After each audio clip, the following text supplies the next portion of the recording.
Je suis Adrien, fondateur de Eldorado, qui est une plateforme de financement de l'innovation. Je vous raconte un tout petit peu rapidement ce qu'on fait.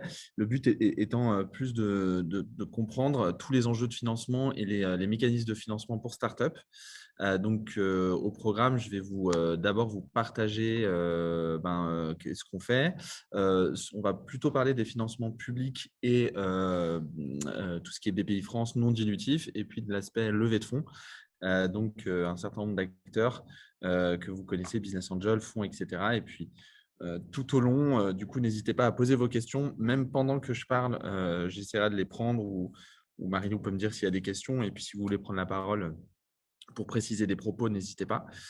Vraiment, notez toutes vos questions, hein. L'idée, c'est que je réponde à un maximum. Et puis, de toute façon, même si après, vous n'avez pas forcément le temps de poser toutes vos questions ou s'il y a des questions assez précises, j'ai laissé mon mail ici, donc adrien@eldorado.co. Et sinon, je vous invite juste à m'ajouter sur LinkedIn. Je réponds à tout sur LinkedIn, tous les messages. Et puis surtout, je partage énormément de choses sur tout ce qui est financement de l'innovation, les nouveaux mécanismes, des statistiques, etc. Donc, des contenus qui peuvent vous aider, vous et vos startups, dans le cadre de votre développement. Et ben, du coup, on va attaquer. Eldorado, c'est simple, c'est une plateforme de financement de l'innovation. En gros, vous créez un compte et ça vous donne tous les financements qui sont adaptés à votre projet en fonction de qui vous êtes, votre stade de développement, vos besoins, votre secteur d'activité. Tous les investisseurs, ça veut dire vraiment à la fois les investisseurs privés, les banques et les financements publics. On va voir que c'est les trois grandes familles du financement. Et donc, en créant un profil, vous avez accès à une énorme base de données, des algorithmes de matching. Nous, on est rentré dans ce secteur-là. Moi, je suis entrepreneur depuis 15 ans. J'ai eu la chance de revendre 2 boîtes en 2014 à un groupe de médias que j'ai dirigé pendant 3 ans. Et puis, j'ai pu devenir investisseur par la même occasion dans une vingtaine de startups. Et on s'est rendu compte qu'il y avait vraiment une difficulté d'accès et de compréhension des financements. C'est pour ça qu'on a sorti Eldorado il y a plus de 4 ans. On accompagne environ 2000 entreprises par an, startups et TPE dans le financement de l'innovation. Et on vous met en relation du coup avec les investisseurs, etc. etc.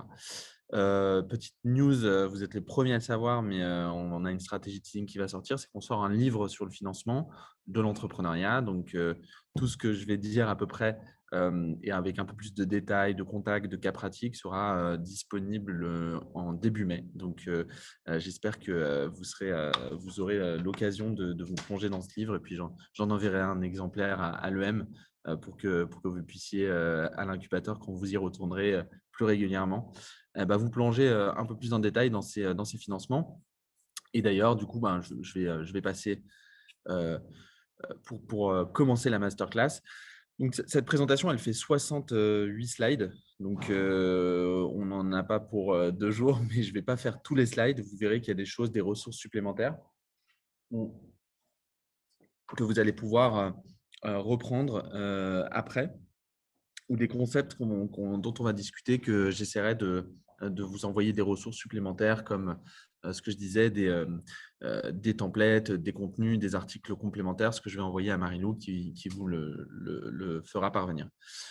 Avant tout, on donne plusieurs conseils. Le premier, qui est le plus important dans la recherche de financement, c'est de vraiment bien anticiper. Donc, c'est ce que vous faites aujourd'hui puisque vous êtes là, en essayant de comprendre tous ces mécanismes, etc. Mais l'anticipation, c'est hyper important. Bon, cette slide est un peu grande. Ça, c'est un peu nos 5 conseils qu'on donne à toutes les fondatrices, fondateurs de startups. L'anticipation, pourquoi? Parce que ce n'est pas quand on a 2 mois de trésorerie qu'il faut réfléchir à quel mécanisme de financement activer. Il y en a qui mettent plus ou moins longtemps. Une levée de fonds, c'est entre 4 et 8 mois. Une recherche d'investisseurs publics, enfin une aide BPI, ça met environ 3 mois à être obtenue. Donc, il faut que vous anticipiez un peu ces besoins et même dès la création ou avant la création, peut-être que dans l'auditoire, il y a des personnes qui n'ont même pas encore posé leur statut. Eh ben, c'est bien, plus c'est tôt, mieux c'est, plus c'est anticipé. Et puis l'anticipation, ça vaut pour tout, hein, les recrutements, les versions qui sortent, etc., de votre produit ou votre service. Donc, gardez en tête qu'il faut anticiper ça, d'avoir un planning de financement. C'est un peu difficile la temporalité en startup parce que il faut à la fois penser à 2 ans quand on ne sait pas ce qu'on fait la semaine prochaine quelque part, ou on ne sait pas ce qu'on va devenir, ce que les clients vont aimer le produit, le projet, le pricing, etc. Mais il faut quand même avoir cette anticipation. Quand on fait un business plan, ce n'est pas que des chiffres dans des cases, c'est aussi de voir comment on va gagner de l'argent, quelles sont nos charges et comment on peut aller chercher des financements pour compléter ces tours de table. Son activité. L'anticipation. Alors sur la recherche de financement, le deuxième conseil qu'on donne, c'est la connaissance financière. D'abord, on donne un conseil à tout le monde, c'est que tout ce dont on va parler, ce sont des moyens pour atteindre votre fin, qui est trouver des clients. Le 1er financement d'une entreprise et d'une start-up, c'est les clients. Il faut vraiment le garder en tête. Il ne faut pas être perdu dans la course au financement parce que c'est chronophage, ça prend du temps, ça prend de l'énergie et ça peut parfois vous détourner de l'objectif qui est quand même d'aller chercher des clients. Et du coup, voilà, ça, c'est un conseil un peu générique qu'on donne. Mais la connaissance financière, c'est un autre petit conseil qu'on donne supplémentaire qui est de dire, c'est pas parce que vous ne connaissez pas les tableaux Excel ou que vous n'avez pas fait de master de compta ou de finance qu'il ne faut pas ne pas vous pencher sur la stratégie financière de votre entreprise, connaître Excel, connaître les bases de la comptabilité, c'est quoi l'actif, le passif, les capitaux propres, les fonds propres, des notions importantes parce que vos décisions de financement seront prises à la mesure de votre connaissance de ces outils et de ces mécanismes. Alors, il ne faut pas faire un M2 en finance, etc. Mais il faut vraiment que vous montiez en compétences. Il ne faut pas se dire, « Ouh là là, Excel, je ne connais pas, je vais passer par un lever, etc. » Enfin, il faut que vous preniez en main cette stratégie et cette connaissance de base financière. C'est hyper important. Par rapport à ça, pardon, j'ai une petite question. Effectivement, je pense que c'est fondamental et aujourd'hui, en plus, on essaye d'avoir du conseil à l'extérieur, mais enfin, voilà, effectivement, je pense que ça ne nous dispense pas de cette connaissance. Mais où est-ce qu'on va pour avoir ce genre de... sans effectivement se relancer dans des études type Bac+5? C'est une bonne question. Déjà, il y a quand même énormément de ressources sur internet. Nous, on a donc des templates, enfin Eldorado, on a des templates de business plan, de répartition de capital initial, enfin de contenu autour de ça, mais il n'y a pas que nous. Il y a des sites évidemment d'experts comptables, d'entrepreneuriat et tout. Donc il y a déjà pas mal de ressources sur internet. Mais aussi sinon, c'est tout simplement d'aller poser les questions aussi à votre comptable qui sont des prestataires ou votre banquier qui peuvent vous expliquer, prendre 1 heure de leur temps pour vous expliquer les bases de votre business en termes de comptabilité, etc. Parce que sinon, quand vous devez valider un bilan et autres documents, vous allez vous y perdre. Et puis, il y a aussi des formations en ligne. Je pourrais vous en partager quelques-unes qui vous font monter en compétences en 2 heures de temps ou 3 heures. Généralement, c'est bon pour comprendre la lecture d'un bilan. En 3 heures de temps, vous pouvez vous former sur les bases d'un tableau Excel pour faire des simulations. Et déjà, avec ça, vous êtes plus armé. Donc, D'accord. je Que partage. effectivement, j'étais partie sur notre comptable et puis la dernière fois, on me disait aussi que l'avocat, c'était un peu l'avocat, le rôle de l'avocat d'affaires, de monter un peu toutes ces stratégies. Alors, c'est vrai, mais il faut faire attention et c'est un truc, c'est la dernière slide de la présentation, c'est justement de savoir entourer des bons acteurs. L'avocat, c'est plus le juridique. Donc, c'est pas celui qui va vous faire votre business plan et le comptable, c'est pas celui qui va vous faire vos statuts non plus ou votre pacte d'actionnaires. Donc, faites attention quand vous avez votre interaction avec les différents acteurs d'avoir les bons au bon moment. Donc, je Ok. reviendrai dessus et puis je vous partagerai des contenus si vous voulez là-dessus. Et puis, Elisabeth, n'hésite pas, j'ai plein de ressources que je peux partager aussi avec Marie-Lou sur comment se former sur les bases de la connaissance financière pour entrepreneurs. Volontiers, merci. Et du coup, en transition, c'est que la stratégie de financement, elle vous appartient en tant que CEO, en tant que fondatrice, fondateur de la boîte, parce que vous avez la stratégie de l'entreprise, la vision. Mais est-ce que vous voulez être une licorne? Est-ce que vous voulez créer une boîte familiale? Votre marché, est-ce qu'il est en France, à l'international, etc. En fonction de qui vous êtes, c'est un peu connais-toi toi-même, vous allez avoir des financements qui sont adaptés. Et si vous ne liez pas la stratégie de l'entreprise avec la stratégie de financement, vous allez aller vers des interlocuteurs qui ne sont pas les bons. Donc, vraiment, quand vous parlez de votre stratégie d'entreprise, qu'est-ce qu'on veut faire dans 2 ans? Il faut tout de suite que vous pensiez comment on le finance. C'est hyper important et on va voir, il y a plein de mécanismes, il y en a toujours des nouveaux. Et c'est pour ça qu'il faut rester un peu sur la tendance de bien connaître tout ça parce qu'il y a des axes de financement à développer et à déployer. Rapidement, on a deux autres conseils. C'est la connaissance des acteurs de financement, c'est ce qu'on va faire aujourd'hui, mais il faut vraiment que vous connaissiez bien pourquoi tel financement va arriver dans ma startup. Pourquoi il y a une banque qui peut me prêter, pourquoi la BPI veut me subventionner ou me prêter de l'argent et pourquoi des investisseurs, business angels, fonds, corporate, veulent investir ou voudraient pouvoir investir dans mon entreprise. Ça, pour ça, il faut que vous compreniez les acteurs. Un business angel, ce n'est pas pareil qu'un fonds d'investissement. La BPI, ce n'est pas pareil que la région qui peut vous financer. Une banque X, ce n'est pas pareil qu'une autre banque. Enfin, ils ont des intérêts un peu différents et il faut vraiment bien comprendre qui ils sont pour savoir pourquoi ils investissent. Et puis, dernière chose qui est importante, c'est qu'on a évolué. C'est un peu fini le stéréotype de l'entrepreneur qui sort de l'école de commerce avec une casquette à l'envers et le Mac sous le bras, avec une belle vision, on va dire. C'est aussi quelqu'un qui est un bon gestionnaire. Ce qui rassure aussi aujourd'hui les investisseurs ou la BPI et autres, c'est que vous ayez des bons réflexes en tant que gestionnaire. Ça s'est accentué notamment avec la crise du Covid, où on a vu que la capacité de réaction et de réactivité des entrepreneurs était très forte et la résilience, et que du coup, il y avait une bonne gestion qui doit être faite. Et les entreprises qui sont un petit peu en difficulté, c'est que justement, elles ne connaissent pas ces bons outils de gestion, elles sont très bons visionnaires, mais il faut que vous ayez intégré un peu les deux rôles en tant qu'entrepreneur. C'est à la fois d'avoir cette vision dans laquelle vous emmenez, vous vendez du rêve à vos clients, vos équipes, vos investisseurs, mais aussi il faut que vous soyez dans la bonne gestion au quotidien et de plus en plus, c'est ce qu'on demande aux entrepreneurs aujourd'hui. Donc, on va rapidement parler des trois financements. Je vais essayer d'accélérer parce que j'ai déjà, comme je suis arrivé en retard, ça peut déborder et puis je suis très, très loquace, vous allez voir. Donc, n'hésitez pas à m'interrompre aussi.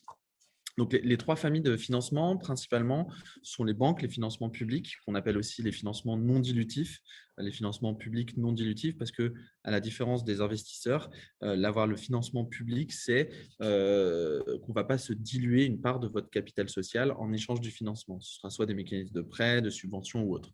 Les financements privés, c'est ce qu'on appelle aussi le venture capital et les levées de fonds, dont on va parler plus en détail. Pour les banques, on dit plusieurs choses génériques un peu à ce moment-là. Les banques, ce n'est pas les meilleurs amis des startups, puisque les banques, par définition, leur business model, c'est de prêter à de l'argent à des entreprises pour s'enrichir.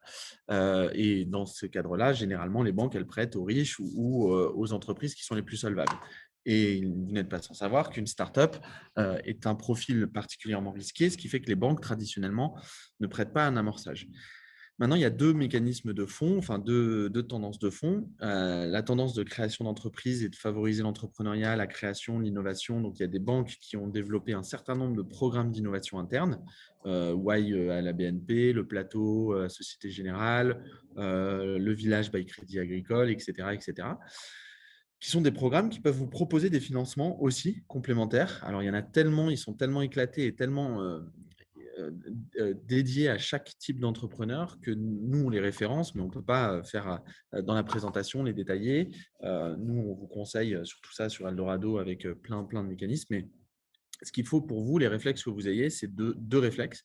Le premier, c'est de contacter votre banquier personnel et votre banquier professionnel. Donc, généralement, vous avez deux contacts, soit une banquière, un banquier professionnel, soit une banquière, un banquier personnel, à chaque étape de votre développement.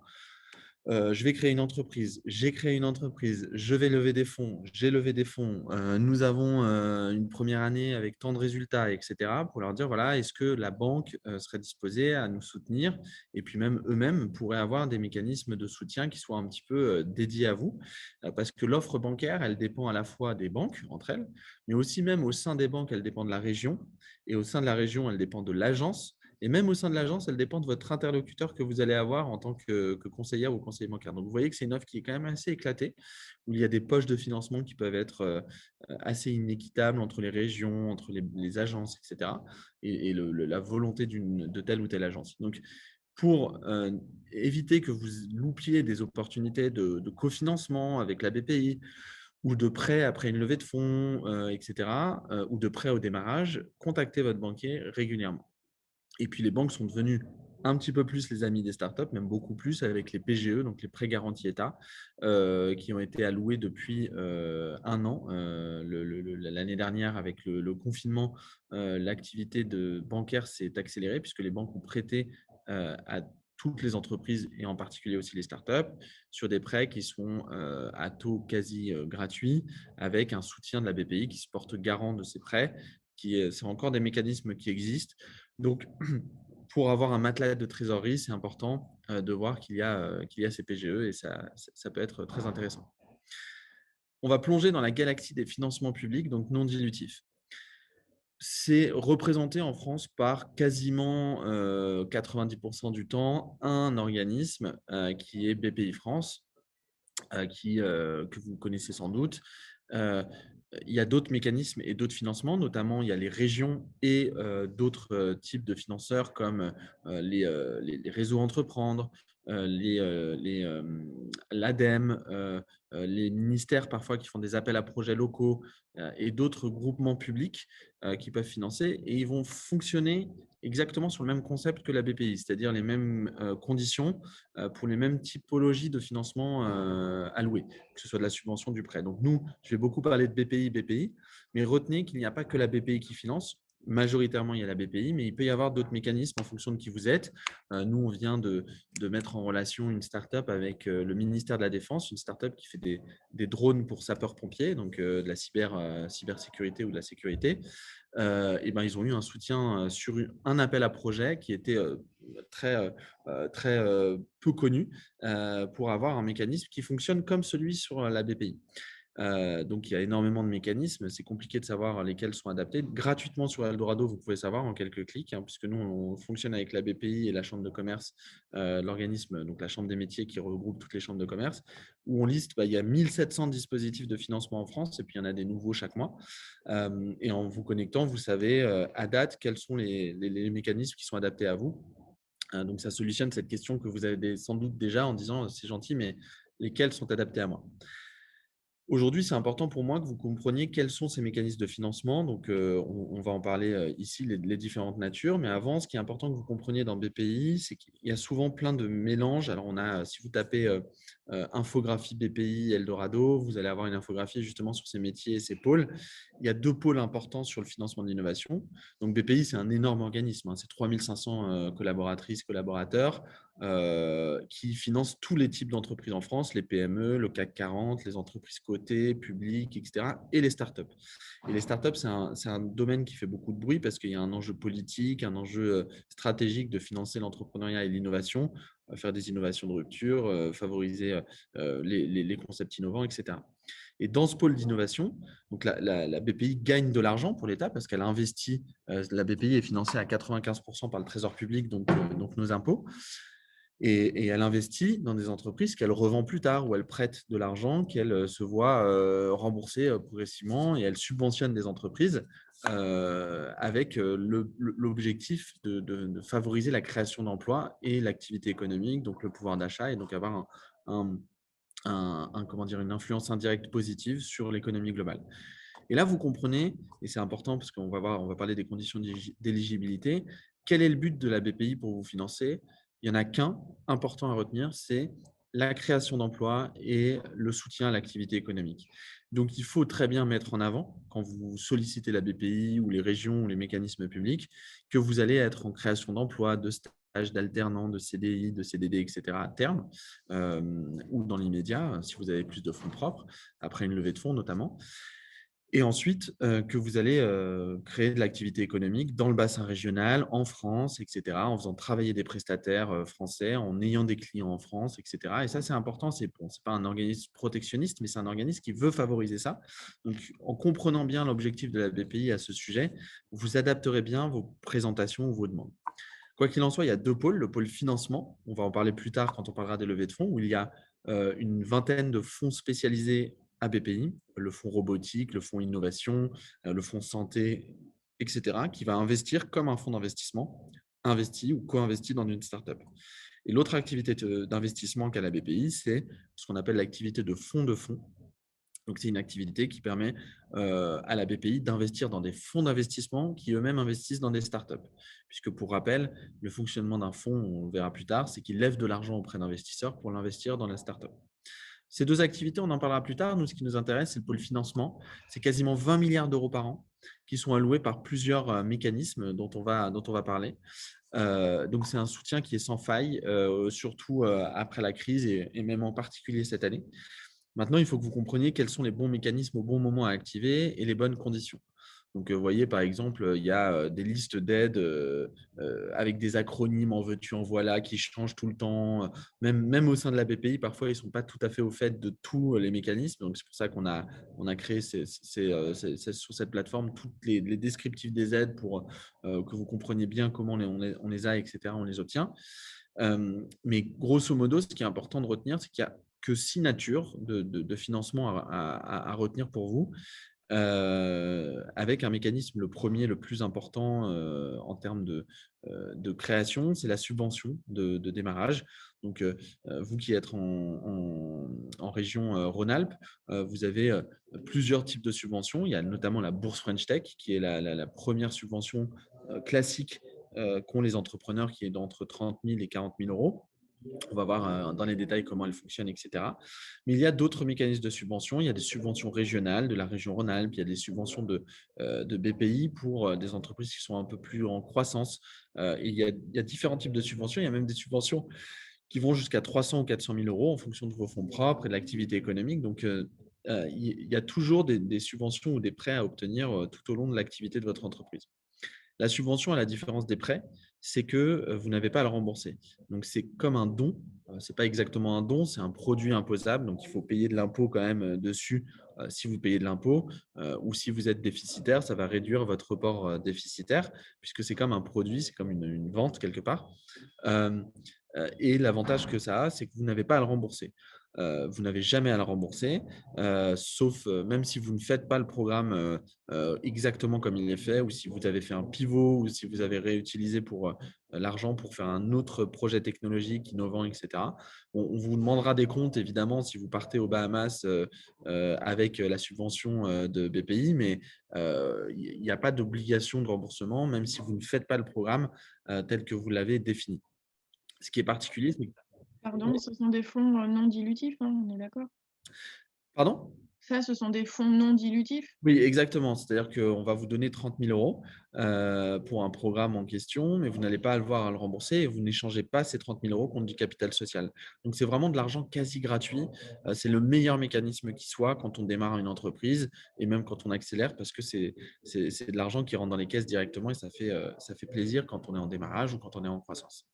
À la différence des prêts, donc on va parler d'abord des prêts d'honneur. Là, le prêt d'honneur, c'est un prêt à la différence de l'avance remboursable et du prêt d'innovation. Le prêt d'honneur, c'est un prêt qui est pour les dirigeantes et dirigeants. Ce n'est pas un prêt pour l'entreprise. Donc, ça veut dire que vous, en tant que fondatrice et fondateur, vous pouvez solliciter un prêt d'honneur. Généralement, c'est entre 20 000 et 40 000 euros. À la condition, ces mécanismes de prêt vont vous demander d'investir ce prêt dans la société, donc en compte courant d'associé. Donc, on va voir ce mécanisme-là. C'est-à-dire que on vous prête de l'argent, vous le mettez dans la société, vous prêtez cet argent en compte courant dans la société qui vous le remboursera vous-même et vous pourrez ensuite rembourser ce prêt. C'est conditionné sur les fonds propres de la structure ou à titre personnel, il y a des cautions, des garanties? Alors, certains mécanismes demandent une caution, une garantie pour les prêts d'honneur ou pour les prêts bancaires, hein, ça arrive aussi. Il y a deux possibilités. Soit vous avez la possibilité d'être caution ou vous avez une caution. Nous, on le déconseille. On vous encourage un maximum de trouver les mécanismes de financement dans lesquels vous n'êtes pas en risque personnel. Parce que déjà, quand on crée une entreprise, c'est risqué. Vous prenez plein de risques, même financiers, patrimoniaux, etc. Si en plus vous rajoutez un prêt, ça ajoute une pression supplémentaire, ce n'est pas conseillé. Donc, il y a des mécanismes notamment, et c'est le dernier mécanisme de la liste, qui s'appelle la contre-garantie. C'est-à-dire que vous pouvez aller voir la BPI en lui disant « ma banque me prête 30 000 euros, ma banque, le réseau Entreprendre à travers la BNP me prête 20 000 euros. Est-ce que vous pouvez contre-garantir ces prêts à hauteur de 80, 90 ou 100%? Donc, il y a des mécanismes, ils vont vous demander des conditions, etc. pour que s'il y a un défaut de paiement, ce soit la BPI qui se porte caution. Ça, c'est les meilleurs financements. Et c'est pareil pour les avances remboursables ou les prêts d'innovation qui sont là des prêts pour votre entreprise. Ces prêts sont tous à rembourser. Mais si vous échouez dans votre entreprise, on ne va pas vous demander de le rembourser vous-même ou d'être endetté vous-même.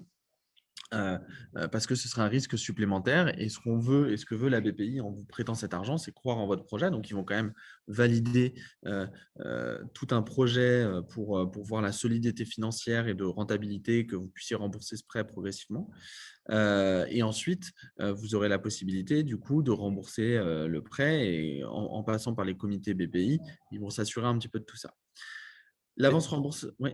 Excuse-moi, est-ce que la limite haute, dans tous les cas qu'on peut obtenir en cumulant différentes aides de ce type-là, non dilutives, est-ce que c'est toujours les fonds propres ou est-ce qu'on peut déborder et est-ce qu'on peut aller plus haut? Alors, on va en parler, mais c'est une des conditions, c'est les fonds propres. En fait, la BPI, comme tous les mécanismes d'ordre public, sont soumis aux règles de l'Union européenne de ne pas prêter à des entreprises qui sont catégorisées et qualifiées d'entreprises en difficulté. Et donc, les ratios de calcul d'une entreprise en difficulté sont les ratios des capitaux propres par rapport à l'endettement. Donc, si vous avez déjà 1 million d'euros de dette et que vous n'avez qu'un 100 000 euros de fonds propres, on va qualifier votre entreprise en difficulté. Donc, le mécanisme ne pourra pas vous prêter de l'argent ou subventionner juste à temps que vous ayez comment dire, une partie financière d'endettement plus saine, on va dire. Et c'est pareil pour les fonds propres. Les fonds propres, c'est les capitaux, on va en parler tout à l'heure, d'initiaux de l'entreprise qui assurent sa solidité financière et sa crédibilité financière. Si vous avez qu'1 euro de capital social et que vous empruntez 500 000 euros, vous voyez bien qu'il y a un problème de santé et de risque aussi. Et donc, la BPI est soumise à ces règles comme les banques ou les organismes de financement, des règles prudentielles pour s'assurer que vous ne prêtez pas trop à des entreprises qui sont ou subventionnez à des entreprises qui sont en difficulté. Donc, on reverra la notion de fonds propres et voir comment parfois on peut aller un tout petit peu au-delà et dans quel cas ça se produit. Quoi qu'il en soit, les avances remboursables et les prêts d'innovation, là, ce sont des prêts pour votre entreprise en fonction des fonds propres, de l'innovation que vous avez, ou imaginez que vous levez 300 000 euros. Généralement, vous pouvez aller chercher 300 000 euros de prêts BPI, en plus des autres mécanismes. Dernier point sur ces aides, vous voyez qu'il y a différentes natures. On a parlé on a très peu parlé des exonérations fiscales et sociales. Alors ça, ce n'est pas la BPI qui les alloue, c'est l'administration fiscale et sociale, où vous avez 3 mécanismes très importants à comprendre, à connaître. C'est le crédit d'impôt recherche, le crédit d'impôt innovation et le statut de jeune entreprise innovante. Vous allez être qualifié, alors cette fois en ayant plus de R&D comme étant une entreprise innovante, et vous allez pouvoir déduire des charges patronales ou des impôts que vous auriez dû à payer de votre bénéfice et de l'impôt sur les bénéfices. Et si vous n'êtes pas bénéficiaire, l'administration fiscale et sociale vous rembourse la différence. Donc, si vous auriez dû déduire 70 000 euros de vos impôts, vous pouvez solliciter d'avoir 70 000 euros de soutien, ce qui sont des très bons soutiens au démarrage. Parce que vous avez souvent des recrutements tech, des produits technologiques, vous-même vous payez, vous avez des charges sur vos salaires qui sont un peu élevées. Donc, ça permet de rationaliser et de réduire un petit peu tout ça pour faire quelque chose de plus sain. Excusez-moi, sur le statut jeune entreprise innovante, j'avais fait quelques recherches et j'ai vu qu'il fallait au moins 15% du CA investi en tech R&D. Ma question, c'est est-ce que c'est forcément internalisé ou est-ce qu'on peut passer ces éléments-là en externalisé? C'est-à-dire faire appel à des ingés, mais pas salariés en fait. Alors, pour le JEI, non. Spécifiquement pour le CIR, oui. C'est-à-dire que c'est des coûts de développement que vous aurez qui sont impactés sur le montant des impôts à payer. Mais JEI, ça va être sur une part des charges patronales. Et quand vous passez par des prestataires externes, vous n'avez pas de charges à payer puisque ce sont des prestataires, à la différence de l'interne, où là, si c'est des salariés, vous avez l'aspect charge. Donc, le JEI est plus intéressant à partir du moment où vous recrutez des personnes. Le CIR est important quand vous avez des personnes recrutées ou quand vous avez des prestataires aussi. Pour toutes ces questions qui sont exonération fiscale sociale, on n'a pas le temps d'en discuter en détail. C'est des mécanismes qui sont assez mainstream pour le coup par rapport aux autres aides. Là-dessus, on vous conseille aussi, on vous donne plein de prestataires qui peuvent vous aider.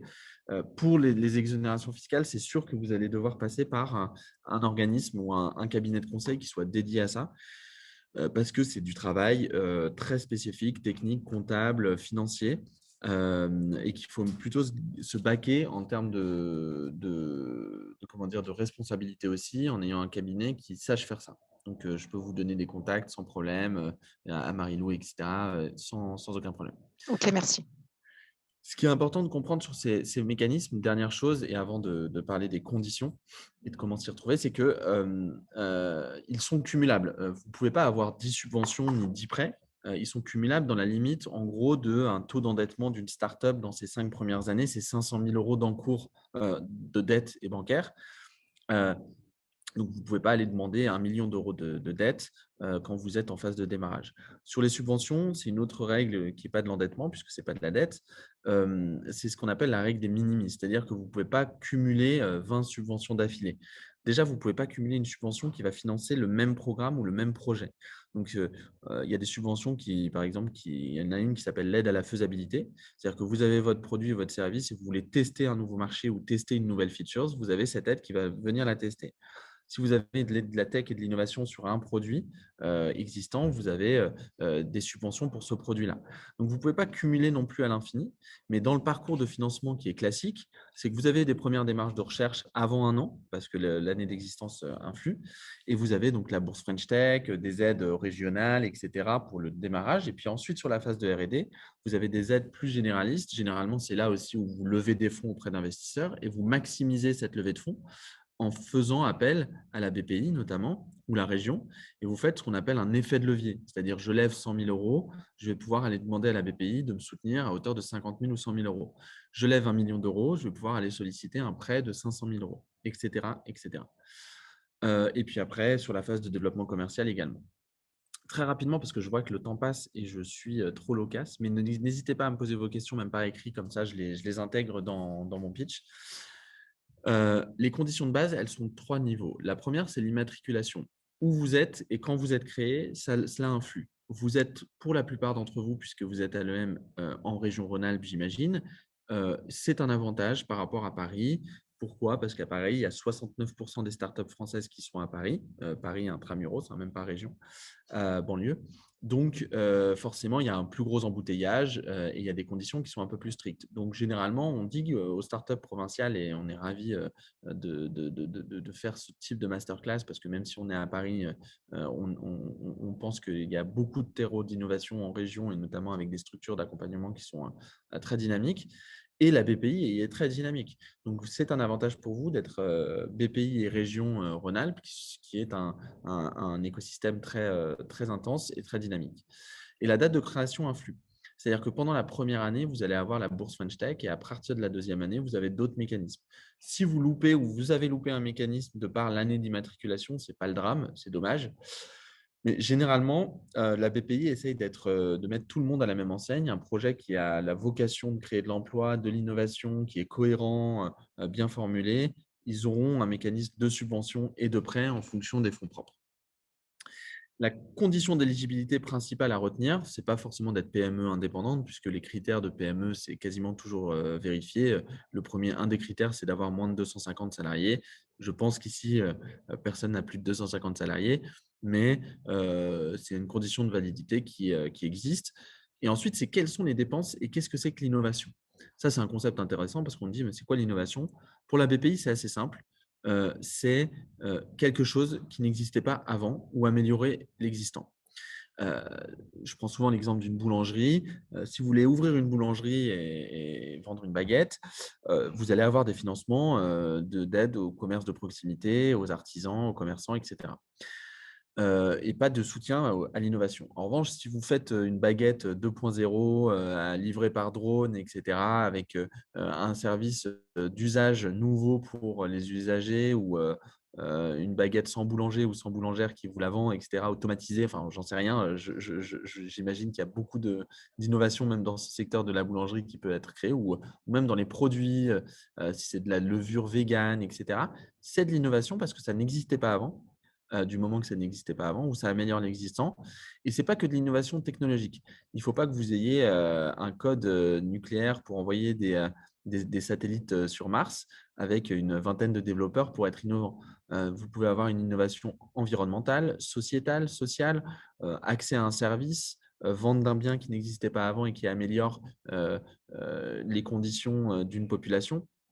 Donc, la définition est large, mais il faut l'être. Il faut définir votre innovation et il faut la pitcher et la mettre en avant parce que c'est ce que va financer la BPI.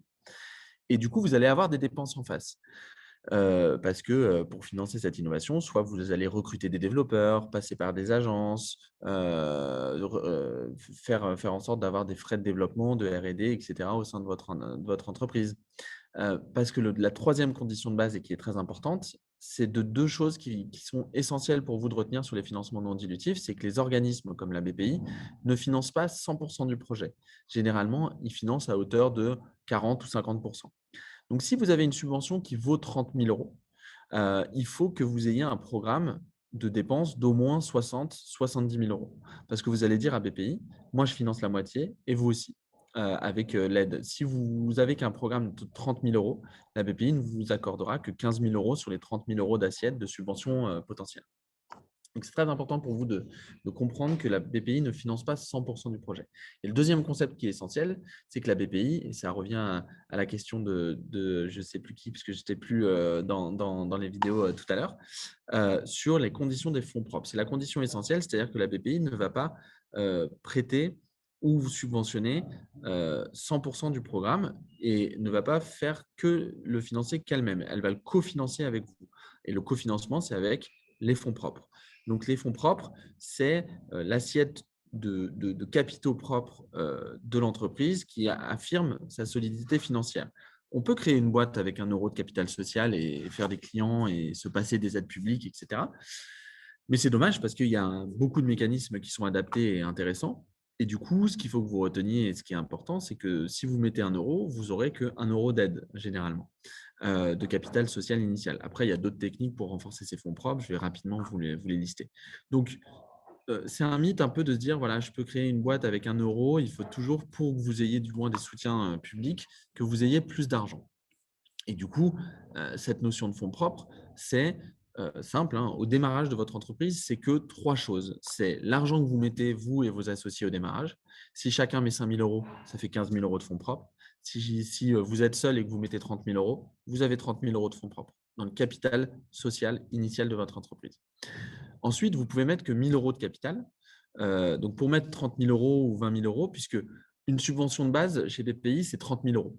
Donc, il faut que vous ayez 30 000 euros de capitaux propres. Je fais une petite parenthèse. Donc, c'est ce qu'on appelle généralement la logique 1 pour 1. 1 euro investi par l'entrepreneur, 1 euro subventionné ou prêté par la BPI. Et donc, la condition pour avoir une solidité et une aide de 30 000 euros, c'est généralement 30 000 euros de capitaux propres et de fonds propres. Ça peut être, la logique peut être parfois 1 pour 2. C'est le cas de la bourse French Tech. C'est-à-dire que si vous avez 15 à 20 000 euros de fonds propres, vous pouvez quand même aller jusqu'à demander 30 000 euros de subvention. Et c'est le cas parfois aussi pour d'autres mécanismes, quand vous n'avez pas eu de subvention ou c'est votre première sollicitation de dette, que vous avez de l'attraction du chiffre d'affaires et que vous venez de lever 200 000 euros, vous pouvez solliciter un prêt de 300 000 euros, ça peut arriver. Donc, il y a la règle et les exceptions et ça dépend aussi beaucoup de votre traction, votre activité. Quoi qu'il en soit, comment on met 15 000 euros au début? Soit vous avez un pécule que vous investissez dans votre boîte, soit vous empruntez de l'argent auprès de vos proches pour mettre 15 000 euros au démarrage, soit vous vous associez à des personnes qui peuvent financer un petit peu des fonds propres pour aller chercher ensuite les aides de démarrage. Soit, dernière solution, vous faites un emprunt bancaire ou un prêt d'honneur et vous le mettez en capital de votre entreprise. Ça, c'est la première solution, c'est le capital initial quand on est en création. La deuxième solution, c'est les comptes courants d'associés. Donc là, c'est vous qui allez prêter de l'argent à votre entreprise qui va vous le rembourser plus tard avec une convention. Et là, donc, vous pouvez mettre 1 euro de capital social et 20 000 euros de compte courant d'associés et ensuite solliciter la BPI. Généralement, ça se fait. Il y a des entrepreneurs, ils créent leur entreprise, ils mettent 1 000 ou 5 000 euros. Ils font un prêt d'honneur de 15 000 ou 20 000 euros qui mettent en compte courant d'associés et tout de suite, l'entreprise, du coup, a 30 000 euros ou 25 ou 30 000 euros de fonds propres. Et grâce à ces 25 ou 30 000 euros, on va solliciter la BPI pour avoir 30 000 euros de subvention. Donc, vous voyez, en ayant actionné et anticipé ces différents actifs de financement, vous allez pouvoir avoir jusqu'à 60 000 euros de capital initial pour développer votre projet. Et dernière solution, quand on est même en démarrage, c'est ce qu'on appelle la love money ou la levée de fonds auprès des proches. Là, c'est assez simple. Vous pouvez tout de suite aller solliciter en levée de fonds et donc faire une levée de fonds de votre entreprise, 30 000 euros, 50 000, 100 000 euros, et ensuite, du coup, rentrer dans les cases, même dans la première année, pour aller chercher la bourse French Tech. Donc, vous voyez, il y a plein de petits mécanismes. Il y en a d'autres techniques, notamment les reports, mais ça, c'est plutôt, ou les exercices bénéficiaires, c'est plutôt quand vous avez plusieurs années. Si dès votre première année, vous êtes rentable à hauteur de 100 000 euros, bah, ça va venir renforcer vos fonds propres de 100 000 euros. Et donc, vous pouvez aller chercher des mécanismes de financement grâce à ces résultats bénéficiaires. J'ai d'autres slides sur les PGE, etc., pour vous expliquer un petit peu plus en détail. Mais ce que je vous propose, c'est que vous l'envoyez et qu'on passe d'abord à la partie levée de fonds. Je ne sais pas s'il y a des questions. Je ne crois pas, puisque je n'ai pas de mention dans la partie discussion. Non, mais n'hésitez vraiment pas sur la partie discussion. Je les vois en notif. Si vous avez des questions sur le public, ouais, peut-être Zachary, peut-être Oui, j'ai une question. J'ai été contacté par un organisme qui s'appelle Mimosa, donc qui est spécialisé Ouais, sur je connais. le prêt participatif. Je voulais savoir si vous aviez un avis sur ce dispositif. Quand est-ce que c'était le plus pertinent de l'enclencher? Alors déjà, je connais bien le fondateur du Mimosa qui est très sympa, mais blague à part, le fondateur, c'est que c'est une plateforme de crowdfunding pour projets, je crois, à vocation à agriculture et zone rurale, etc. Exactement. Donc là, c'est du crowdfunding. C'est peut être une technique de renforcer votre fonds propre. C'est du crowdfunding qui est soit donc le crowdfunding, il y a 3 catégories de crowdfunding. J'ai un slide sur ce sujet et puis on va pouvoir parler de Mimosa aussi. Il y a le crowdfunding classique, c'est-à-dire que vous avez un financement contre un don ou un accès à votre service ou une récompense. Ensuite, vous avez tout ce qui est crowd equity, où là, vous allez avoir 100 000 euros de crowd. Si vous levez crowd de 100 000 euros, vous allez donner du capital social à ces personnes-là. Et il y a le crowdlending, c'est du prêt, c'est-à-dire que vous empruntez de l'argent à une population. Il y a des mécanismes, des organismes de crowdfunding qui sont généralistes et il y en a des spécialisés. Il y en a plus de 200 plateformes de crowdfunding quand même en France. Et Mimosa en fait partie sur un domaine particulier, un domaine spécifique.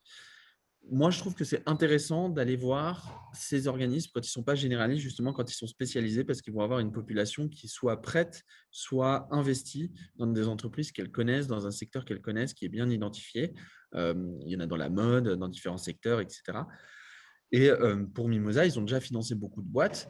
Pour vous, c'est quoi? C'est si vous faites du crowd equity, donc imaginez que vous levez 50 000 ou 100 000 euros sur votre campagne et en échange d'actions, et ben ça va venir renforcer 100 000 euros vos fonds propres. Donc, vous allez pouvoir aller chercher des mécanismes complémentaires BPI derrière.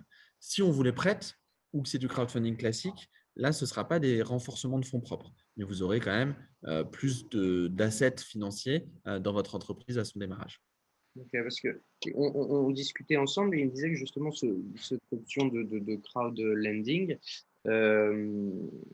il y avait un certain montant, eux se rémunèrent parce qu'ils prennent 4% du montant hors taxe qui est levé entre guillemets chez eux, et c'est considéré par certains organismes comme BPI comme du quasi fonds propre. Alors, ça peut l'être quand c'est des prêts qui sont des prêts qui vont être long terme avec un prêt, ce n'est pas des fonds propres de base. Donc, c'est ça qui est important de retenir. Si vous empruntez à la banque ou à la BPI, ça ne renforce pas vos fonds propres. C'est de la dette pure. Il y a de la dette qui peut être considérée comme du quasi fonds propre quand c'est de la dette très long terme ou quand ce sont des obligations convertibles ou des bons de souscription d'actions. Ce n'est pas toujours le cas, donc il faut mieux anticiper et se renseigner auprès de BPI, etc. en fonction. Et le mieux quand même pour BPI, les quasi-fonds propres, c'est par exemple les comptes courants d'associés, c'est des quasi-fonds propres. Parce qu'en fait, c'est de la dette, vous prêtez de l'argent à votre entreprise, mais ça va en capitaux, puisque c'est de la dette d'un associé, donc c'est des quasi-fonds propres. Et la BPI veut s'assurer quand même que vous ayez, et ce qu'elle préfère, la BPI, c'est que vous ayez du capital social, que vous ayez des capitaux propres. Les quasi-fonds propres, c'est bien. Donc, si vous levez, par exemple, si vous mettez 1 euro de capital social et que vous levez en BSR, donc en bon de souscription d'action R, 500 000 euros, la BPI va dire OK, c'est des quasi-fonds propres, mais ce n'est pas comme une levée de fonds de 500 000 euros. Ce n'est pas comme 500 000 euros de capital qui est existant initial dès maintenant. Donc, il faut vraiment jouer avec cette notion de quasi-fonds propres et de fonds propres, et certains mécanismes de crowdfunding peuvent le faire. Dernière chose sur le crowdfunding, qu'il soit participatif, en equity, en prêt ou en don. il faut comprendre que vous allez avoir parfois peut-être 150, 200, 300 interlocuteurs. Alors, vous n'allez pas interagir avec tout le monde, mais c'est des gens qui vont soit vous prêter 100 ou 150 euros ou investir 100 ou 150 euros. Généralement, quand on lève des fonds sur ces plateformes, ils sont mis dans une holding, réunis dans une holding qui va venir renforcer vos fonds propres et vous n'avez qu'un interlocuteur qui représente les 250 petits porteurs. Mais il faut l'avoir en tête, ce n'est pas comme lever avec 3 investisseurs 500 000 euros quand on lève avec 250 co-investisseurs qui sont sous une holding, ce n'est pas la même dynamique. Du coup, puisqu'on est dans la levée de fonds, donc ce qui est important de retenir, effectivement, c'est que c'est la suite logique d'une entreprise. Donc, vous n'êtes pas obligé de lever des fonds pour réussir. Au contraire, hein, c'est parfois même une réussite de faire sans lever des fonds. Et vous n'êtes pas obligé, d'ailleurs, c'est un peu là que commencent les problèmes. Hein, c'est quand vous levez des fonds, puisqu'à la différence des autres financements publics dont on a discuté, c'est que là, vous allez faire rentrer des associés et des coactionnaires dans votre capital. Une fois que vous avez généralement eu les premiers prêts d'honneur, les premiers appels à projets, les mécanismes un peu de base, vous allez lever des fonds auprès généralement de business angels, des investisseurs amorçage. Donc, on appelle ça aussi le seed ou le pré-seed. Puis après, par série d'investissements, il y a les séries A, B, C, etc. Ça, c'est en fonction du stade de développement et des montants levés. Ce sont des séries et des tours d'investissement. Pareil, hein, vous n'êtes pas obligé de lever ad vitam. On parle beaucoup dans les tendances des super levées, etc. Tout le monde n'est pas destiné à lever des centaines de milliers d'euros en fonction des différentes entreprises. Et puis, si vous pouvez vous en passer, je suis à sa station F créée par Xavier Niel et Xavier Niel lui-même dit si on peut se passer d'investisseurs, passez-vous d'investisseurs parce que l'asset principal aussi de votre entreprise en termes de patrimoine, c'est votre capital social. Donc, c'est très important. Maintenant qu'on a dit ça, parfois, il y a des investisseurs et ça peut être un véritable boost pour développer votre entreprise. Et ensuite, il y a les fonds d'amorçage. Il y a ensuite le capital risque. C'est ce qu'on appelle les fonds de venture capital ou les fonds de VC. Puis, votre entreprise, elle a différentes vocations. Soit elle passe dans d'autres types de fonds pour accélérer, soit elle passe sur les marchés publics, donc elle rentre en bourse, ce qu'on appelle une IPO, donc une Initial Public Offering, donc une entrée en bourse. Où vous pouvez tout simplement continuer votre croissance avec l'objectif final, soit d'être vendu, soit d'intégrer un groupe, soit de joindre votre technologie avec une autre, soit tout simplement de développer votre entreprise pendant plusieurs années. Alors, les investisseurs, la bonne nouvelle pour vous, c'est comme pour le public, c'est qu'il y a énormément d'investisseurs. De plus en plus de tours de table, de montants, etc. Donc, j'ai plein de statistiques que je vous passerai et puis on a des rapports statistiques. Sur le site de l'amorçage, il y en a un petit peu moins parce qu'ils sont moins annoncés. C'est-à-dire que maintenant, les startups attendent plus souvent, soit elles ne nous annoncent jamais qu'ils ont levé des fonds, ça arrive aussi souvent, soit ils attendent d'avoir 2 levées de fonds, une série A pour dire voilà, on a levé 5 millions d'euros en joignant les deux levées de fonds. Ça arrive de plus en plus souvent. C'est pour ça qu'on a l'impression qu'il y a aussi moins de tours de seed, mais ce n'est pas forcément le cas. Le seed est très actif. Donc, vous voyez que les années records s'enchaînent malgré le contexte Covid, puisque justement, on a des secteurs qui ont été très porteurs. Donc, la téléconsultation médicale, la cyber, la robotique, les outils de travail collaboratifs. Regardez, aujourd'hui, on est sur Zoom. Quasiment personne connaissait il y a un an cet outil. Et aujourd'hui, c'est devenu incontournable. Donc, il y a des pratiques qui évoluent et vous êtes, je pense, dans vos propres secteurs, impactés positivement par la technologie et les besoins technologiques des groupes ou des personnes, si vous êtes en B2C, ou des groupes si vous êtes en B2B ou des autres entreprises, qui ont de plus en plus de besoins digitaux. Évidemment, si vous faites un logiciel pour compagnie aérienne ou un logiciel pour caisse enregistreuse pour restaurateur, ce n'est pas le meilleur moment et vous êtes aussi en difficulté parce que le secteur que vous visez, la clientèle que vous visez est en difficulté. Maintenant, le secteur de l'innovation au sens large a aussi encore plus d'avantages pour les investisseurs et vous dans le développement de votre entreprise. C'est si vous avez en plus un impact social, sociétal ou environnemental.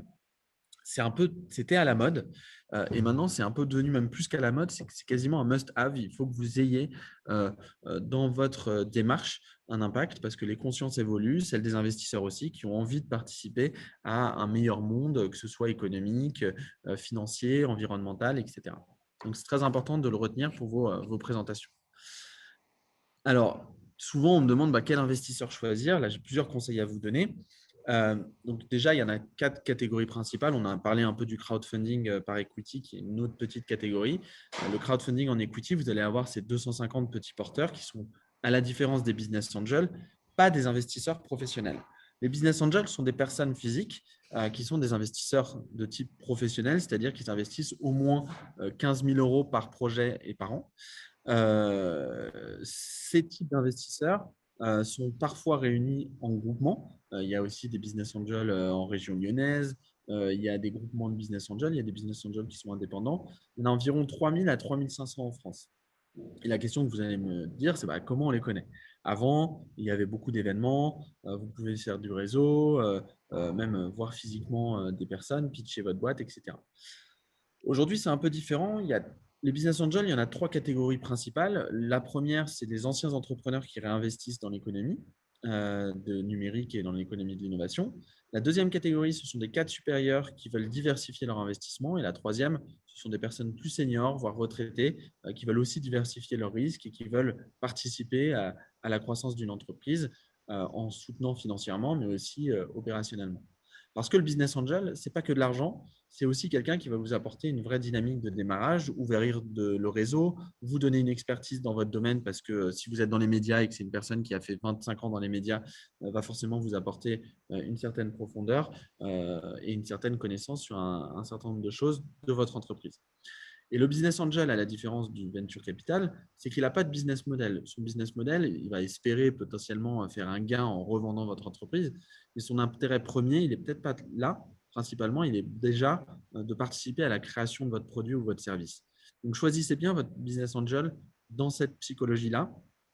Pas d'enrichissement ou de personnes qui vont s'enrichir sur vous, etc. Enfin, qui vont vouloir que ça. Quelqu'un qui veut participer, c'est toujours mieux que quelqu'un qui vous donne juste un chèque de 100 000 €. Comment les trouver? Nous, les conseils qu'on vous recommande, c'est d'abord de faire parler de vous, de vivre votre marque, votre projet, faire un blog, avoir un LinkedIn actif, aller sur des Clubhouse, des Zoom, des réunions, puisqu'il y a de moins en moins d'événements autour de votre projet. Et donc, faire parler de vous, c'est le premier réflexe. Le deuxième réflexe, c'est de faire jouer vos réseaux de l'école, de l'EM ou ancien, si vous êtes ancien de l'EM alumni, de vos anciens collaborateurs, collaboratrices ou boss dans vos entreprises que vous avez vécues. Dites-leur qu'est-ce que vous faites, comment vous développez votre projet et que peut-être un jour, vous ouvrirez votre capital. Ces personnes-là, généralement, c'est un peu la théorie de la serendipité, comme le disent les Américains, c'est le hasard des rencontres. Soit ces personnes-là vont être intéressées pour suivre votre entreprise et potentiellement investir un jour, soit forcément, ils connaîtront des personnes qui peuvent être intéressées. Donc, il ne faut pas vivre dans son terrier, caché, etc. Il faut plutôt parler, il faut plutôt faire du réseau. Aujourd'hui, on est dans un monde où on se voit de plus en plus de façon digitale. Vous avez des investisseurs avec qui vous pouvez rentrer en relation sans forcément faire tous les salons qui n'existent plus, etc. Et puis, le troisième conseil, c'est d'utiliser les plateformes. Donc, il y a Eldorado, LinkedIn, etc.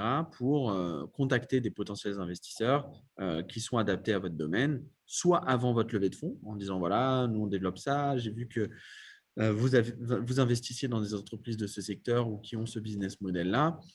J'ai vu que vous aviez fait 20 ans ou 25 ans d'expérience dans ce secteur. Ça m'intéresserait d'échanger avec vous parce qu'un jour, peut-être qu'on lèvera des fonds. Et ça, c'est de l'anticipation, ce que je disais au début. Ça veut dire que vous allez pouvoir anticiper quels bons investisseurs aller chercher au bon moment. La différence avec les VC funds, donc les fonds de venture capital, donc les fonds de capital risque, c'est que ces fonds-là, à la différence des business angels, il y en a environ 200 à 250 en France, sont des investisseurs professionnels qui ont un business model. Leur business model, il est simple, c'est d'investir dans votre entreprise avec un seul objectif, c'est de la revendre. Donc là, le venture capital, son seul intérêt, il est financier. Alors évidemment, ils vont tous enrober ça sur on aime soutenir l'innovation, les entrepreneurs, etc. Et ils ont forcément aussi énormément, ce n'est pas des investisseurs qui sont non plus sans cœur, mais Il faut comprendre que leur intérêt premier et principal, c'est l'intérêt financier de l'investissement. Vous êtes un produit financier quand vous êtes une startup qui rentre dans un fonds d'investissement où ils vont vouloir vous revendre. Parce que leur business model, il est simple. Un fonds qui lève 100 millions d'euros auprès d'investisseurs va investir dans une dizaine d'entreprises, 10 millions d'euros, pour les revendre dans les 5 à 7 prochaines années avec une plus-value qu'il partagera avec ses investisseurs. Généralement, le fonds garde 20% de la plus-value et les investisseurs qui ont investi dans le fonds prennent 80% de la plus-value. Ils ont, ces fonds-là, un fonctionnement qui est beaucoup plus professionnel, institutionnel. Nous, on les a tous listés. On a des mappings des fonds qu'on est en train de mettre à jour en fonction de votre secteur, votre domaine, votre taille de développement, si c'est du seed, si c'est un fonds en santé ou autre, on les a listés, ou un fonds impact. Là aussi, déjà, il faut faire attention quand un fonds vous contacte. Ça ne veut pas dire qu'ils vont investir, donc il ne faut pas s'enflammer, il faut être plutôt calme. C'est sympa, si on a des fonds qui nous contactent, c'est un bon signal, mais c'est aussi normal parce que ça veut dire que vous faites bien les choses et c'est leur métier d'identifier des potentiels investissements d'entreprises pour le futur. Les CVC sont les Corporate Venture Capital. Là, ce sont les branches d'investissement des groupes français qui sont plus ou moins gros, soit du CAC 40, soit des entreprises plus petites qui investissent aussi dans les startups. Là, leur intérêt ne va pas être que financier, il va pouvoir l'être aussi, mais il va être aussi d'intégrer votre solution, votre produit, votre service à leur offre, de mélanger vos clients, de proposer à leurs clients votre service, de vous ouvrir un potentiel client ou de vous intégrer progressivement à l'entreprise pour vous racheter progressivement.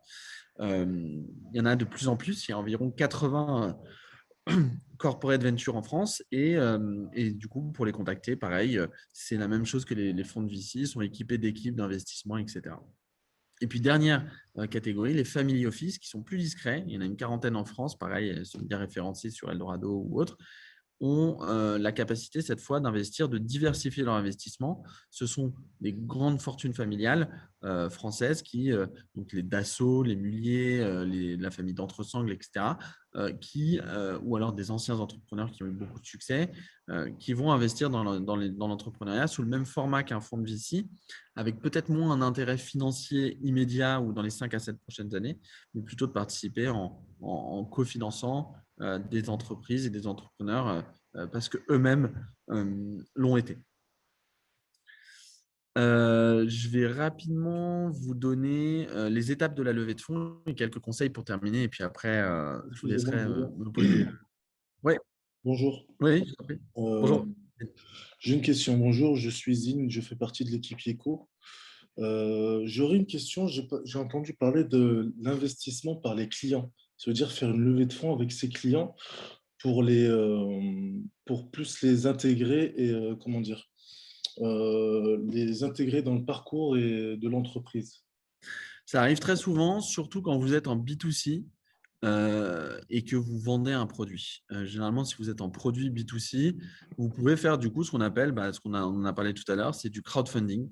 C'est-à-dire que vous pouvez aller solliciter vos clients en disant, voilà, on a lancé une campagne sur Ulule, etc. Enfin, vous avez plein de plateformes qui existent. Vous pouvez participer dedans et les clients vous donnent 100 euros, 1000 euros, soit en prêt, soit en equity. Vous faites une levée de fonds avec eux. Et comme je l'ai dit tout à l'heure, vous n'allez pas avoir 150 personnes qui mettent 100 euros. Ça fait 150 000 euros. Sinon, vous aurez des documents juridiques impossibles, imbitables, etc. Enfin, c'est beaucoup trop. Donc, d'avoir 150 lignes dans sa table de capitalisation, qui est le document qui retrace les investisseurs qui sont chez vous. Donc, généralement, ce sera sous une holding. Donc, un participant, ce sera la société client Ulule Investissement ou WeSeed Investissement qui investit chez vous avec les 150 clients qui vont pouvoir investir dans votre entreprise. Généralement, c'est ce qui se fait le mieux en termes de participation des clients au capital de l'entreprise. Ça commence à se faire de plus en plus du coup. Oui, c'est de plus en plus courant et ça permet aux clients de s'impliquer encore plus et de promouvoir la marque et puis même d'avoir potentiellement d'autres clients. Ouais. Ok, je vous remercie beaucoup. Et du coup, sur une levée de fonds, ce que j'ai dit tout à l'heure au tout début, c'est que c'est quand même long. Donc, ne levez pas des fonds quand il vous reste que 2 mois de trésorerie. C'est un des conseils qu'on donne. Ça s'anticipe, c'est 4 à 8 mois. C'est du travail, c'est long, c'est chronophage. C'est long pour le moral aussi. Lever des fonds, il faut le savoir. Vous recevez beaucoup de non, de gens qui vous disent non, etc. Euh, donc, il faut être armé, il faut avoir bon moral, être motivé, y croire, parce que et que ce soit le bon moment. Si c'est un moment où vous n'êtes pas très certain, que vous n'avez pas la grande forme, etc., vous allez moins bien lever parce que vous allez devoir lever et contacter des investisseurs. Et comme je le dis, c'est chronophage, voire le long en interaction, etc. Et en même temps, il faut développer la boîte, les produits, les services. Donc, le conseil qu'on donne, c'est que seul un des fondateurs ou une des fondatrices s'occupe de cette partie de levée de fonds. Parce que si vous êtes 3 et que les 3 le font un peu de tout, ça va être trop brouillon. Généralement, c'est là où le CEO, qui représente l'entreprise auprès des investisseurs, et puis les autres actionnaires ou potentiels actionnaires peuvent rencontrer l'équipe fondatrice, mais c'est beaucoup de temps et d'organisation. Donc, anticiper ce temps-là. Les timings, ils sont assez simples. Il faut préparer de la documentation. Donc, ne mettez pas 6 mois à faire votre business plan ou votre deck de présentation. La partie la plus importante, c'est de cibler les investisseurs. Donc, c'est ce que j'ai dit tout à l'heure, faire du réseau, faire parler de vous, solliciter des anciens de votre école, aller sur Eldorado, sur LinkedIn, sur des plateformes qui vous permettent d'identifier des investisseurs. Et puis, commencez votre roadshow, c'est-à-dire les contacts avec les investisseurs qui, eux, vont faire une due diligence, ça veut dire qu'ils vont regarder quel est le contenu de votre entreprise et comment fonctionne votre entreprise. Enfin, vous allez recevoir des lettres d'intention. Donc, c'est vraiment tout ce qui est intention d'investissement d'entrepreneurs, d'investisseurs qui vont dire voilà, je veux investir 30 000 € à telle condition. Puis, vous allez signer un pacte d'actionnaires puisque les investisseurs, à la différence des financements publics, vous allez co-diriger l'entreprise. Alors, vous restez aux manettes et généralement, chaque tour de table, vous lâchez entre 15 et 20% du capital, pas plus parce que c'est trop important et pas moins parce que ça ferait une valorisation trop élevée de l'entreprise. Donc, généralement, c'est dans les prix du marché, c'est à peu près ça dans les comparables de démarrage de levée de fonds. Et enfin, la partie la plus importante aussi, qui est les démarches juridiques et administratives, où vous pourriez retourner à la case départ de la levée de fonds si ce n'est pas bien fait. Et pour que ce soit bien fait, c'est un des conseils qu'on donne, c'est le 4e conseil, c'est une négociation réussie, c'est passer par les bons interlocuteurs au bon moment. Donc, faites le juridique par votre cabinet d'avocat, faites la comptabilité par votre expert comptable et choisissez des acteurs qui soient bien adaptés, c'est-à-dire qui connaissent la population startup, ce que sont des investisseurs en startup. D'autres conseils qu'on donne, c'est renseignez-vous sur les investisseurs. Quand est-ce qu'ils ont investi? Qui est investisseur chez eux? Quelle est leur histoire? Et pourquoi ils veulent investir chez nous? Et là, il n'y a rien de plus simple. Et c'est à nous, Eldorado, on vous le donne aussi, c'est de trouver les investisseurs passés du fonds, enfin les startups ou les entrepreneurs passés du fonds dans lesquels ils ont investi. Vous pouvez les contacter directement pour savoir comment ça s'est passé. Excusez-moi, vous recommandez des investisseurs qui ont investi chez des concurrents? Alors, pas forcément. Naturellement, la réponse serait de dire non. Puisque, alors tout dépend de ce qu'on appelle concurrent, mais si c'est la même solution, le même service, vaut mieux se renseigner d'ailleurs justement sur pourquoi parfois un investisseur se renseigne sur vous. Alors, il ne faut pas être paranoïaque, etc. Mais il faut être prudent, ne pas partager toutes vos informations sensibles du premier coup. Faites-le progressivement en fonction des relations que vous allez avoir avec cet investisseur. Parce que justement, il y a un des facteurs clés de succès qui est marqué ici aussi, c'est l'alignement des intérêts, c'est qu'ils aient le même intérêt. S'il a 2 participations qui font la même chose pour les joindre et les fusionner et que tout le monde est aligné sur cet intérêt, pourquoi pas? Mais généralement, d'investir dans 2 concurrents, c'est un peu étrange pour un investisseur.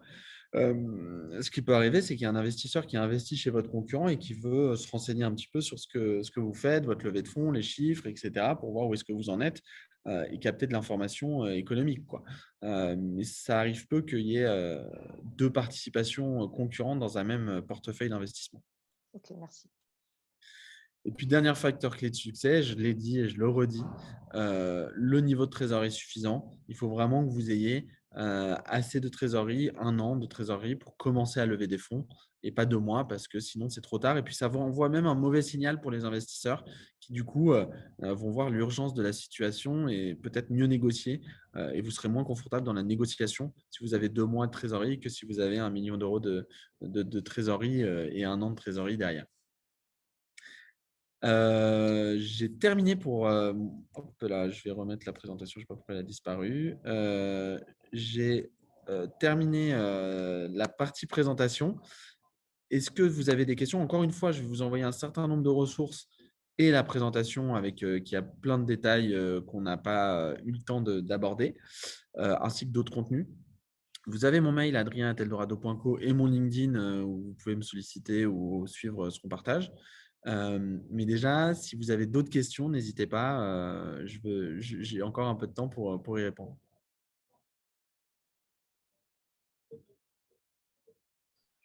Petite question sur les. Déjà, merci beaucoup pour la présentation, c'était très très clair. Petite question sur la partie prêt d'honneur Ouais. par le réseau Entreprendre. Si j'ai bien compris, donc, les organismes, que ce soit Initiative ou Entreprendre, vont venir certifier le projet pour nous aider à aller chercher un prêt à la banque. Exactement. Et ça, on va pouvoir l'utiliser pour faire levier avec du financement privé ou d'autres dispositifs non dilutifs comme Subvention. prêt d'amorçage ou prêt d'innovation selon le degré de complexité du projet. Exactement. D'accord. Exactement. Ok. Donc, du coup, si j'ai 30 du réseau Entreprendre, j'inclus dedans la banque. Alors oui, exactement. Les 30 000 € que vous allez mettre en compte courant, qui sont un prêt d'honneur du réseau Entreprendre ou parfois d'autres réseaux, va te permettre de renforcer tes quasi-fonds propres. Et donc, du coup, quand tu vas aller voir la BPI, tu vas dire, voilà, on a mis 1 000 €, 5 000 €, on a mis 30 000 € de fonds propres en compte courant d'associés qui sont issus d'un prêt d'honneur. Et on sollicite aujourd'hui la bourse French Tech pour 30 000 € parce qu'on a un programme d'innovation de 100 000 € dans les 12 prochains mois. Et donc, on veut la participation, si possible, de la BPI en subvention. Et donc, tu vois, déjà, en ayant tout mixé, tu peux avoir 60 65 000 € au démarrage de l'entreprise, qui peut être bien pour les premiers recrutements, la première traction. Ok, parfait. Là, dans mon cas spécifique, nous, on a déjà eu la bourse French Tech et un autre dispositif de la région. Et Ouais. je rentre dans la phase de pré-seed parce qu'on n'est pas clairement en phase de seed à proprement parler. C'est un projet agro-industriel, donc avec les complexités forcément que ça a et le modèle pas forcément identique à celui d'un logiciel, hein, forcément. Et donc, on part sur un objectif de levée de fonds de 1,5 million sur 1 an et demi. Mais pour pouvoir se permettre de réaliser au mieux le business plan, on part sur un premier ticket de 500 000 cette année, dont la moitié serait de la dette et l'autre partie serait du capital. Et donc forcément, rentrer d'un business angel à échelle à peu près un ticket de 150-200 000 € pour nous permettre d'effectuer le transfert industriel, les premiers recrutements. Bien sûr. OK. La question que je me pose, c'est les BSAR, aussi génial que ce soit comme dispositif, est-ce que ça c'est quelque chose qui est pratiqué par les business angels ou c'est plutôt les business angels de métier qui ont l'habitude d'employer ça plutôt que… Alors, c'est de plus en plus démocratisé le BSR. Donc, pour rappel, le BSR, c'est au lieu de faire une levée de fonds qui va mettre beaucoup de temps, qu'il faut valider jusqu'à un temps, et puis quand vous faites une levée de fonds, après, il faut faire un PV d'AG, donc un certain nombre de documentations juridiques qui sont un peu complexes, enfin, du moins assez longues. Il faut faire solliciter un avocat, etc. Vous pouvez faire ce qu'on appelle un BSAR, donc c'est un bon de souscription par action R, qui permet de faire venir donc c'est un investissement rapide, accord d'investissement rapide AIR, qui permet aux business angels, quand ils sont d'accord, de dire on ne va pas attendre que la levée de fonds se fasse, je veux bien vous transférer l'argent maintenant, directement dans le compte de la société, en signant un contrat de BSR avec vous, donc un contrat de bon de souscription pour action, où on écrit 2 choses dans le contrat. Quand est-ce que ces actions seront converties au moment de la levée de fonds, qui interviendra entre le temps et le temps, à telle ou telle valorisation. Donc, vous allez anticiper un peu ça en disant, bah voilà, on veut finir la levée de fonds dans 1 an, mais on veut l'argent tout de suite et on est tous d'accord. Et surtout, la deuxième condition, c'est que les investisseurs, vous voyez qu'ils prennent un risque supplémentaire, c'est-à-dire qu'ils investissent plus tôt que d'autres. Et là, ils ont ce qu'on appelle un avantage, c'est un discount sur la levée de fonds. C'est-à-dire, grosso modo, en ayant investi 1 an plus tôt que les autres investisseurs, 30 000 euros, pour les mêmes 30 000 euros investis en BSAR, ils ont plus d'actions que les 30 000 euros lors de la levée de fonds qui aura lieu 1 an plus tard. Donc, ils ont un avantage. C'est de plus en plus démocratisé. Maintenant, il y a des investisseurs qui ne connaissent pas forcément et qui ne sont pas forcément à l'aise. Et puis surtout, on ne peut pas faire tous les mécanismes en investissement en BSAR. On ne peut pas faire tous les mécanismes de déduction fiscale pour certains types d'investisseurs business angel, notamment d'apport cession ou des mécanismes qui permettent de déduire une partie de l'investissement qu'ils font dans votre startup. Et donc, du coup, c'est compliqué pour eux parfois de choisir. Ils préfèrent faire une augmentation de capital dure. Donc, généralement, ce qu'on conseille, c'est de se renseigner sur ces investisseurs-là, leur dire, voilà, on projette de faire potentiellement un tour de BSAR et vous saurez très vite s'ils sont intéressés, si ça les dérange ou pas. D'accord, ok. Parfait, merci beaucoup. Dernière question en lien avec ce sujet. Est-ce que justement ces personnes-là sont plus intéressées de se dire ok, bah, je mets un premier montant et puis après je m'arrête, ou au contraire justement ils seront plus sur du BSAR avec, en se disant bah, l'opportunité potentiellement de remettre au pot Ouais, de la même manière qu'un investisseur qui met dans un tour et un deuxième pour remettre, y a pas de, ça dépend de l'investisseur, ça ne dépend pas du mécanisme. Il se peut, ça arrive. Après, généralement, souvent, ils mettent une belle somme au début pour faire en sorte qu'il y ait d'autres investisseurs qui s'intéressent. Et puis, comme ils ont investi tôt et qu'ils ont le discount, ils sont déjà avantagés. S'ils croient vraiment au projet, potentiellement, ils peuvent remettre autour de levée de fonds, mais il n'y a pas d'idée préconçue sur ça, quoi, en fait. D'accord. Merci beaucoup. Je t'en prie. Adrien, merci pour ta présentation. C'est vraiment clair et superbe et riche. Merci. Une question par rapport à la valorisation en fait, de l'entreprise pour dire, voilà, on va céder 10% du capital et 10% du capital, ça représente X milliers d'euros. Ouais. Comment on fait ça vraiment pour voir quelle est la valeur de l'entreprise à l'état actuel ou bien... Alors, c'est une grande question, c'est la question principale, c'est la valorisation, puisque les investisseurs, ils vont vouloir le plus d'actions pour le moins cher et vous allez vouloir le plus d'argent pour le moins d'actions. Donc, c'est de la pure négociation. Là-dessus, donc, je pourrais vous passer des contenus. Si vous tapez valorisation Eldorado, vous allez avoir plein d'outils pour comprendre et calculer la valorisation. Ce qu'il faut comprendre, c'est que la valorisation, généralement, elle est d'environ 15 à 25% pour chaque tour de table. Donc, au début, on ne la fait pas sur des multiples de chiffre d'affaires, de business plan, etc. Au début, on l'a fait sur voilà, on a 100% de la société, soit seul, soit 2, 3, 4 associés. On lève aujourd'hui auprès d'investisseurs privés et on est prêt à lâcher 20% du capital. Et c'est comme ça, généralement, que vous calculez la valorisation. Parce que 20%, si vous levez 1 million d'euros, ça veut dire que votre valorisation pré-money, elle est de 4 millions d'euros. C'est un peu mécanique comme ça, en fait, en disant si je lâche 20%, ma valorisation, elle est de 4 millions d'euros parce que je lève 1 million d'euros. Si je lève 100 000 euros, ma valorisation, elle est de 400 000 euros. Donc, généralement, en seed, donc au premier tour de table, la valorisation, elle est entre 800 000 et 3 millions d'euros. Généralement, alors c'est très abstrait parce que vous avez parfois pas de produit, pas de service, pas de revenus, ou c'est vraiment le balbutiement. Vous avez des premiers clients et un petit peu de traction. Mais généralement, quand vous défendez la valorisation, vous dites ça, voilà, ça peut valoir tant plus tard. Aujourd'hui, c'est les prix du marché. Donc, on lâche entre 15 et 25% du capital pour faire venir 500 000 euros d'investisseurs. D'accord. En fait, c'est vraiment subjectif, quoi. C'est vraiment de la négo. Exactement. Dans les tours de table plus tard, là, si vous levez 10, 15, 30 millions d'euros sur série B, etc., là, on va prendre des analyses financières, des potentielles rentabilités, des calculs de comparables sur des marchés similaires, etc. D'accord. Okay, merci beaucoup. Je t'en prie. Est-ce que vous avez d'autres questions? Sinon, ce que je vous propose, c'est de vous envoyer tout simplement la présentation à Marilou. Et puis, n'hésitez pas à me contacter même après, là, si on n'a pas eu le temps d'aller un peu plus dans les détails. Nous, on est ravis de vous répondre à vos questions. Une dernière question, s'il vous plaît. Par rapport au FCPI et au FIP, est-ce que c'est éligible via une levée de fonds ou pas? Oui, c'est éligible. En fait, c'est des structures d'investissement qui font de la défiscalisation de leurs investisseurs pour investir dans votre entreprise.